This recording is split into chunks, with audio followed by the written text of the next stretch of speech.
Hello Electroheads, welcome back to the channel. Now if you are a regular here, you may have seen that I recently reviewed the Renault Megane E-Tech Electric, but we tried a new kind of format where I answered your questions about the car.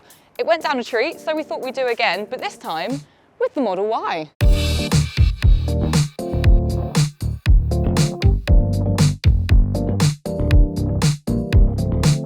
So to kick things off, why don't we take a quick look at the exterior? And as you can see, the Model Y quite literally builds off the Model 3, but it is much bigger. I would say blobbier. Now, the roof is elevated and it's also got the same flush handles as the Model 3. We've got 19-inch tyres here. You can also get these in 20. It's slightly more elevated than the Model 3, but it's definitely smaller than the Model X. Some people have mistaken this for the X, but when you put them side by side, you do notice a difference. All right, let's get into some questions.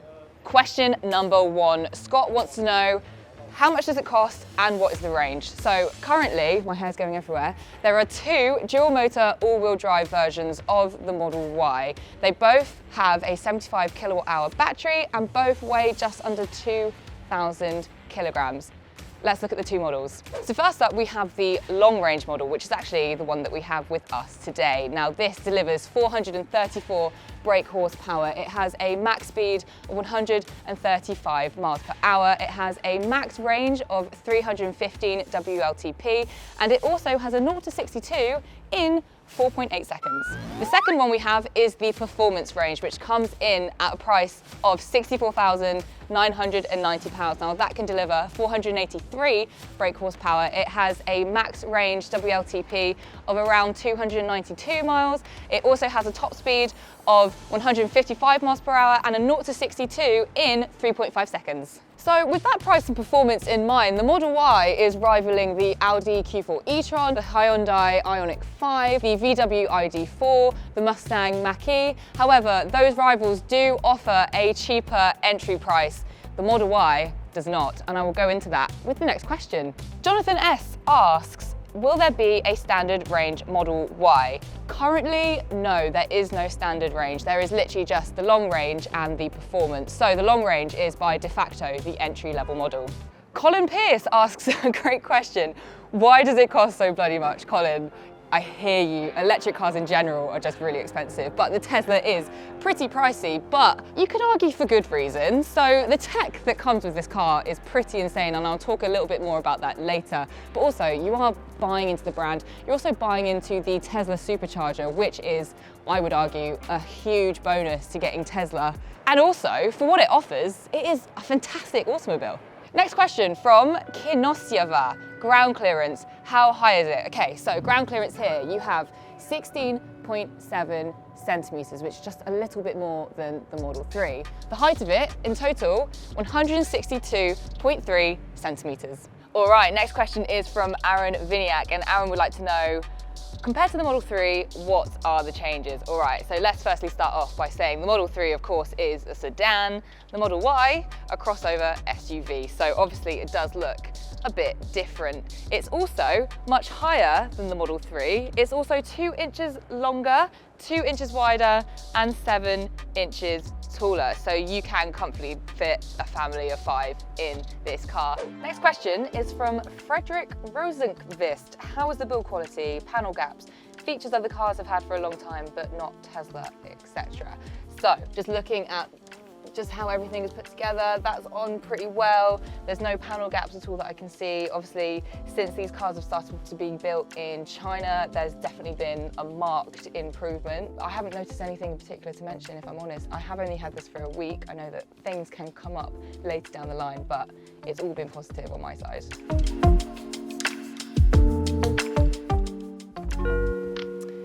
Next question is from Dan Paul, and Dan wants to know, are the rear door windows double glazed? Now you may already know that Tesla have designed their own acoustic glass, which is supposed to silence the cabin when you're driving around.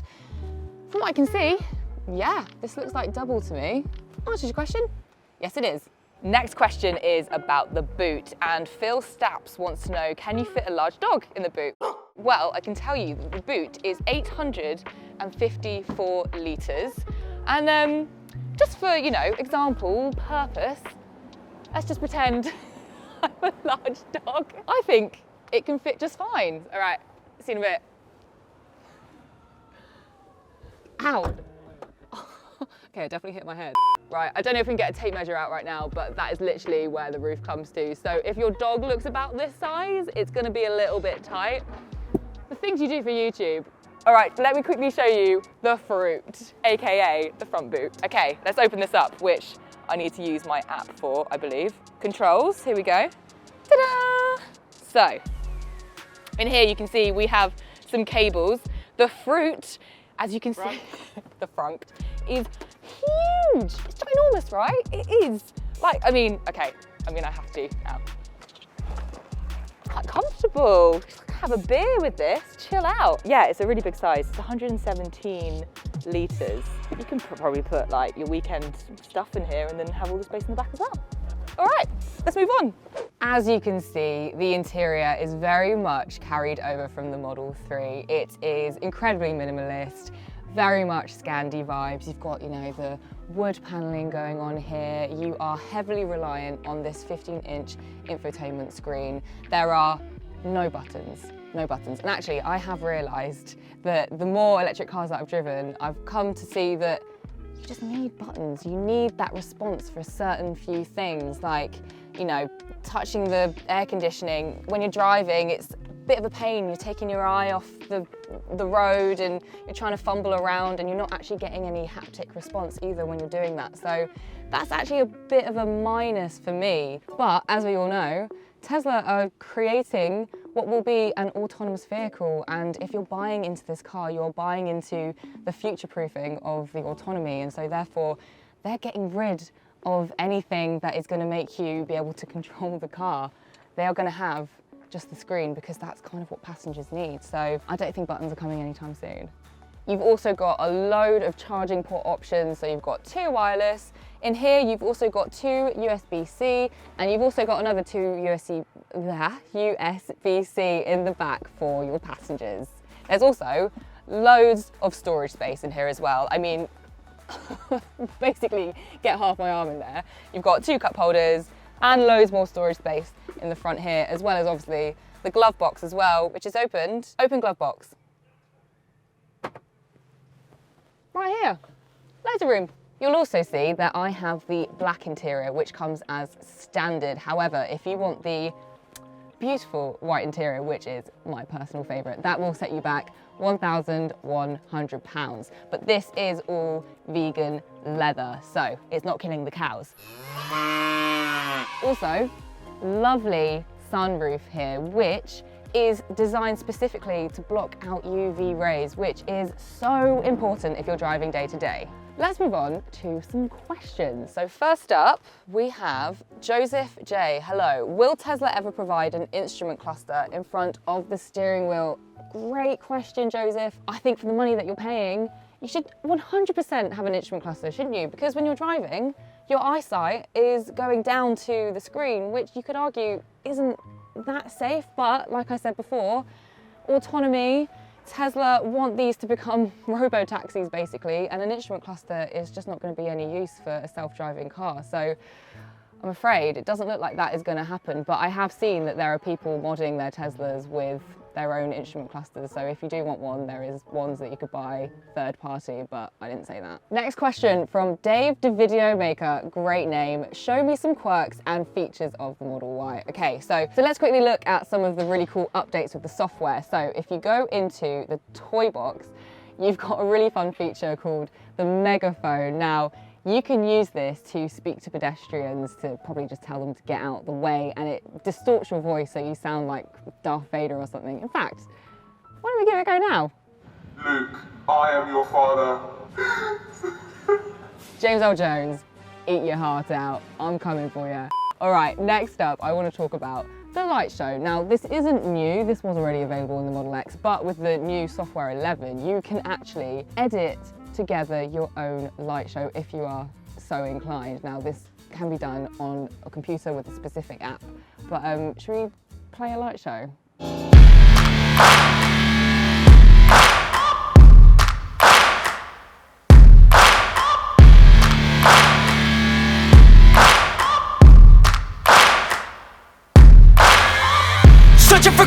nameless in a sea of the dying and shameless.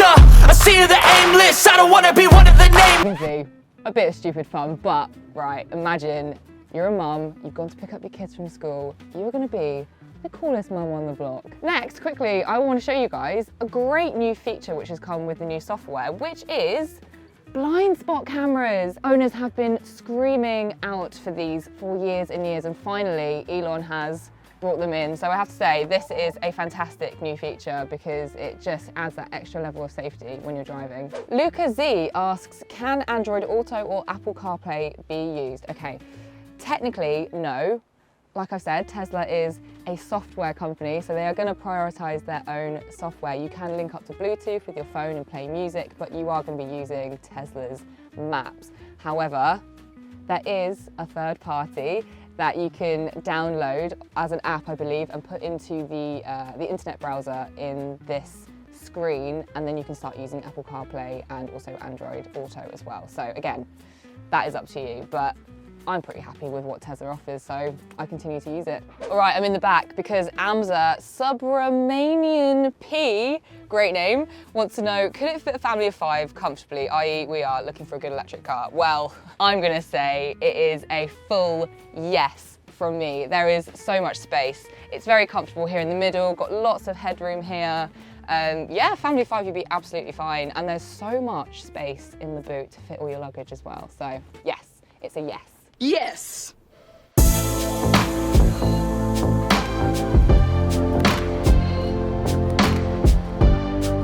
Another really big sell about this car, which makes it not only far more enjoyable to drive, but also a lot safer to drive, is the fact that it's just so self-aware, right? And what I mean by that is that it has 8 external cameras, and it also has 12 ultrasonic sensors. So what that means is that whilst you're driving, you are basically having, what's that, 8, 12, you've got 20 extra bits of sight around this car to make sure that you're safe and not driving into anybody. For example, on the screen right now, I can see that this car is picking up the fact that there's traffic lights, there's people walking, there's a car parked on the side here, it can pick up cones. It's incredible. Obviously, it's one thing having the hardware, but it's Tesla that really have upped the ante on the software. They specialize in this kind of stuff, and boy, are they winners in my eyes for this. Back to the questions, and Ben Glasgow wants to know, does it feel like a particular car? Does it feel like you're driving something special? Okay, if you've never driven a Tesla before, you will really feel a difference in driving any other car. And what I mean by that is that, well, Tesla, they are more of an AI company than anything else. And so what they've done is they have created a piece of kit, a piece of technology that can drive on the roads and basically does most of the driving for you if you want it to. Now, what I mean by that is obviously the autopilot, and it's got all these sensors, it's got screens, it's so self-aware, which obviously translates into the manual driving of a car as well. Now we know that Tesla are working towards an autonomous vehicle, and so they're going to be putting in a lot of their new kit and findings into these cars to show what they're capable of. But the main point here is there is a huge following for Tesla and their cars because people really enjoy that experience.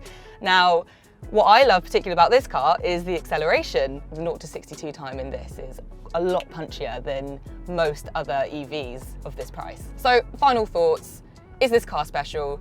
Yes, it is. Carlos Lantigua wants to know about the feel of the suspension and road noise. So this is a crossover SUV, and so therefore it is raised up higher, and therefore the suspension needs to be a bit stiffer to compensate for that, and also for the body roll. Suspension-wise, it feels fairly hard, but as a non-car driving enthusiast, it doesn't really bother me. Is it any stiffer than a Model 3? Probably not. I mean, again, I can't really notice it on a technical scale. If you're measuring, yes, it might be a bit different, but feel-wise, I don't think you're going to notice much of a change. Road noise-wise, for how much this EV costs and all the tech and development that's gone into this car, I think it could be better, actually. I drove the Renault Megane E-Tech not long ago, which you can check out by clicking this link above here. Silent. This is supposed to have acoustic glass, and it's supposed to be lovely and quiet. It's not as quiet as it could be. Mr. Claw wants to know about the width of the Model Y, whether or not it's suitable for UK roads. Well, I can tell you that the Model Y is in fact 192 centimetres wide, whereas the Model 3 is 185 centimetres wide. So it's not that much of a difference compared to those two. Now, if you jump into Model X, yes, you really do feel the difference. It's a big car, but because this is a crossover SUV, you really don't feel like it's a hunking great big machine that you've got on the road. So I think personally for driving on British roads, you're absolutely fine. I've gone through restrictions and had no problems at all. Gilly Bikes wanted to know what is the real world range of this car, particularly on the motorway. What can it actually deliver? Now, I haven't been able to go on the motorway. It's been a lot of city driving for me. However, I can tell you that Tesla are pretty true to their word when it comes to range. The range that they claim on the website is not shy of WLTP. Other cars, say like the Ioniq 5, they are pretty way off the mark when it comes to the range that they expect to deliver. So what I would say is if you're getting a Tesla, you're going to be safe in the knowledge knowing that you're going to be getting about the range that is being stated. Next question, a very important one from Ta-ta-ta-ta-ta-2. I hope I got that right. How does the horn sound? Right, ready? Oh, very commandeering. Feels like you're making a statement with this car. It's saying, "Hun, I'm here. Move out the way." All right, well, I think that covers most of the questions you guys threw in for driving. Now I think we should go park up in a supercharger and get this thing plugged in. Let's get charging. Open your butthole. Come again. All right, so that is not the only way that you can up the Tesla, because there are other options, such as you can just give it a little push, like so. Or there's a really fun way. You can get the actual charger, and there's a button on the top somewhere, which allows you, yeah, here we go, to open it like you're shooting a gun. How cool is that? So before we plug in, I'm just going to quickly show you the charging options that you have available. So this is the brand spanking new V3 supercharger, which allows you to charge up to 250 kilowatts, which is a lot. So we have here one connector, which is the CCS, which allows you to charge up to 250, which is usable with the Model Y and the Model 3. You also have the Type 2 connector here, which is available for other Teslas. It just depends which ones you have. With the V3 at 250 kilowatts, you can get 70 miles of range in just 5 minutes of charging. So if you're charging from 0 to 80% with the Model Y, with this charger, you're going to get a full battery in half an hour. It's amazing. Let's plug in. Now, as you can see, this process is highly complicated. You know, you've got to open the rear flap, you've got to take out the charger, you've got to put it in. I'm really glad that you joined me today because this is a learning curve for everybody. Thank you for sharing. So, as you can see on the screen, it's giving you all the information you need, and with this little button right here, you can change the limit. So you can have 100%, or you can bring it down to a lovely 80%, which is what I'm going to do to make sure you're not really cramming the battery full of energy, because plus 80% it starts to get a lot slower, and it's recommended to not do that too much unless you really need to. Another thing that I didn't mention, just before we drove over here, we put the supercharger location into the navigation system, and that tells the Tesla to start getting primed and ready for charging. So on the drive over, there was this lovely hum of the battery preconditioning itself. It was getting to a perfect temperature. So basically when we got here and we charge in, it means that it's charging at its most efficient and keeping it really healthy. We've got another question from Nathaniel Renario. He says, I heard that you can supply power to your house with that thing. How is that possible? Okay, so this is what is called V2G, vehicle to grid, or V2H, vehicle to house. So what you need in these cars, and a lot of other electric cars actually have this already, is having a bi-directional charger. So what that means is you can charge the battery, but you can also discharge as well. How does it work? Well, yeah, you need a bi-directional charger, and all you need to do is have a certain kind of cable and setup in your home, and you plug it into your home or into the grid. And what you can actually do is, if you've charged up your car during the evening when the energy tariffs are lower, you can actually then in the day sell on that charge for making a profit. So it just kind of depends if you want to be involved in that, and also if it's something that you need to do if there is a power outage. So yeah, it's future-proofing, and that's basically how it works. Oh, and fun fact, this car behind me with the 75 kilowatt hour battery can easily power a home for a good few days. Okay, so another question from ADSG, love the name. What are the servicing costs and intervals, and where can it be serviced? Always wanted to know this as they don't have dealers as such. Okay, so with the Teslas, you don't need an annual service. Basically, what you do is if there is an issue at any point, you can go into the app and you can click what the issue is, and a technician will come out and visit you, take a look at the Tesla and assess and see what needs repairing, and they will obviously take the car away if it does need some substantial repairing, or they can just repair it there and then. It just totally depends. To be honest, the only thing that you're really going to be needing to change maybe annually is the tyres. They're the things that really do wear out the quickest with an electric vehicle. The beautiful thing about this car as well is obviously it has the one pedal drive, which means that you are barely using brakes when you need to. So the brakes in this thing can last for years if you're careful. Another question from Wojciech. What does the sound system sound like in this car? Another great question. Let's give it a try. Really good, really good. So this car has 14 speakers, it has 2 amps and a subwoofer. And I have to say, the quality of the sound is incredible. So hats off to Tesla, you have absolutely ticked the box on that one. Oh my God, there's literally a fire alarm in the parking lot. Get out, get out. Get out. Get out. Get out. Final thoughts on the car. Is it worth the money, even though it is a slight compromise of range compared to the Model 3? Well, if you are after a car with far superior cargo space, this is the one. I mean, compared to, say, the Model X, which when you start to spec it up, it could cost about £100,000.